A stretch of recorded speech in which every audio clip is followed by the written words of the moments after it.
የኢትዮጵያ ካቶሊካዊት ቤተክርስቲያን የጳጳሳት ጉባኤ የሐዘን መግለጫ አስተላለፈ።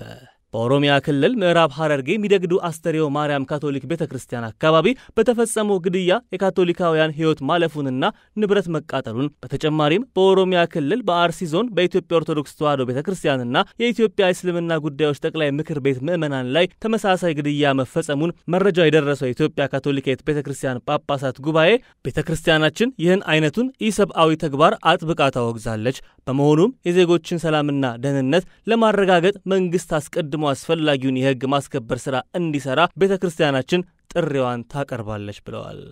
የኢትዮጵያ ካቶሊካዊት ቤተክርስቲያን የጳጳሳት ጉባኤ ቤተክርስቲያን በዚህ እጅግ አሳዛኝ ተግባር ሕይወታቸውን ላጡ ወገኖቻችን ዘላለማዊ ረፍትን ያገኙ ዘንድ እንደምትጸልይ አስታውሰው የተሰማንን ሐዘን ለመላው ካቶሊካውያን፣ ለኢትዮጵያ ኦርቶዶክስ ተዋሕዶ ቤተክርስቲያን፣ ለኢትዮጵያ እስልምና ጉዳዮች ጠቅላይ ምክር ቤት፣ ለመላው ኢትዮጵያውያንና ለተጎዱ ቤተሰቦች ፈጣሪ እውነተኛ መጽናናትን እንዲሰጥልን ከልብ እንመኛለን ብለዋል።